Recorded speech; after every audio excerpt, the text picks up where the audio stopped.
Good evening. My name is Gunnery Sergeant Lytle, Robert Lytle. I'm a Gunnery Sergeant in the United States Marine Corps. What I want to talk to you about a little bit is a little bit of leadership guidance that I wish to pass on to you. Many times in my Marine Corps career, I've heard a Marine referred to as infantry Marines or garrison Marines. You hear it all the time. So-and-so is great in the field, but he sucks in garrison. This Marine is great in garrison, but he's just absolutely inaccurate in his performance in the field. What I want to talk to you a little bit about is the leadership between the two. The things that we separate sometimes in garrison are in the field, depending on what environment we are in, that set us up for success in either or environment. Meaning the same things that set us up for success in the field or on deployments in Iraq or Afghanistan are the same things that set us up for success in garrison when it comes to keeping Marines out of trouble back here.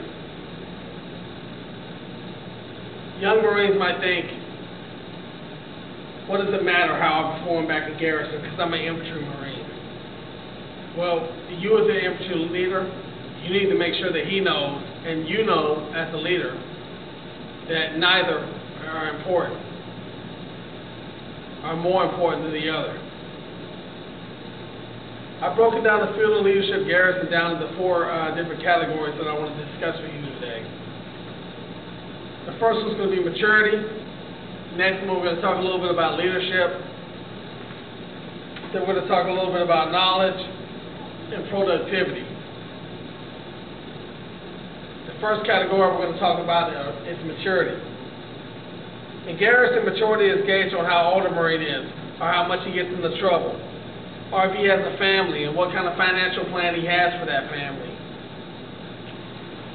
what leadership ability he holds, or if he gets into trouble whatsoever. How is maturity gauged in the field on deployments to Iraq and Afghanistan? The answer is, we hardly think about that fact because we think we have it figured out in garrison. We think this Marine is squared away in garrison, so therefore he's going to be squared away on the deployment, which is absolutely incorrect. We have to make sure that Marine knows what maturity is, how to conduct himself in a mature manner. I think maturity is gauged by two separate entities. The first one is separating emotion from rationality. That makes it possible to give constructive, honest criticism without worrying about hurt feelings. The second thing that I think that maturity is gauged upon is self-control, self-discipline. That means how much a Marine, this specifically refers to field or garrison leadership because it depends on how much self-discipline and self-control you have in our combat environment or in a field environment, what kind of mindset that you click on keeping Marines surviving in combat.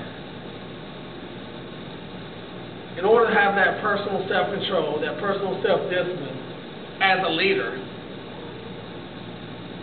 you have to walk around and physically check your positions frequently. I mean, get behind that machine gun and physically checking that machine gun's left and right lateral limit, checking its principal direction of fire, and looking behind your Marines to make sure that they're doing the right thing all the time. That's maturity to me, especially in the field environment. In garrison, it's easy to say this Marine's squared away because he has a great family. His billet that he holds, he's leading his Marines properly by doing physical exercises and stuff like that. But when he doesn't check his Marines' positions and stuff over in the garrison or in field environment, that shows a lack of maturity to me. So all is important, both field and garrison leadership when it comes to maturity.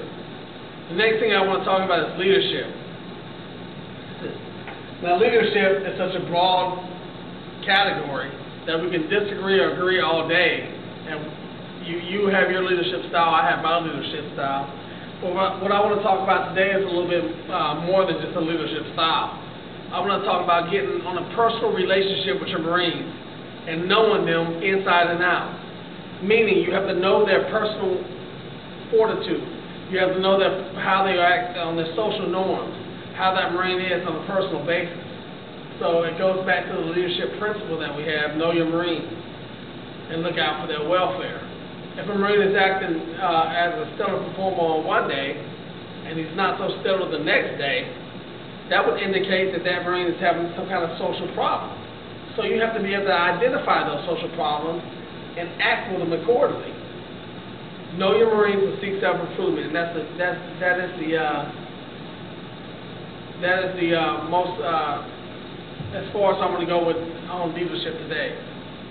And the next thing I want to talk about a little bit is knowledge. Knowledge. Our job as the infantry Marines has such a wide span that one would have to be absolutely brilliant or a genius to have all of the categories as their expertise. The knowledge that makes you a successful leader is the basic understanding how to recognize the power of information. And that's what we're going to talk about a little bit today. It's the power of information. Have you ever heard the category of jack of all trades and master of none? That's what we're going to talk about a little bit today. That although you don't know everything that your Marines are going to embark upon in combat, you do know certain things, and that Marine knows certain things, and this Marine knows certain things. So collectively, you have the knowledge, and knowledge is power. And I hope that doesn't sound too basic, but knowledge is power. For instance, the radio operator. He is a duty expert on communications in your squad or your unit or your platoon. The machine gun section leader. He is a duty expert on machine guns. So therefore, that's his expertise. So you knowing a little bit about machine guns and a little bit about communications makes you collectively as a whole a brilliant unit, an outstanding unit, because you can take what little knowledge you know about whatever category and apply it to that section. And this is what I'm talking about. You can apply it to that subject because you have a little bit of knowledge in it. The machine gun section leader has a job to do. Communications radio operator, he has a job to do. But you knowing a little bit about each category helps you ensure that he's doing his job properly. And that's what I talk about. That's what I mean when I talk about knowledge. The last thing I'm going to talk about is productivity. Productivity is one thing that you should always demand of yourself, because it will always be demanded of you. You can only live on past reputations for so long. Then you have to produce more for hire, for your Marines, for whatever the case may be. You have to produce. We can like it or love it, but the fact that remains that employers in the civilian world expect to demand productivity from you when you work for them. Let me throw a statistic out there for you. 86% of the Marine Corps leaves the Marines, and they go out to do great things in society. They go out to do great things for a civilian employer. So why not instill good work ethic and demand productivity of them now? It only sets them up for success when they leave us. When they leave the Marine Corps and they go out there to that civilian employer, and they are demanded to be productive.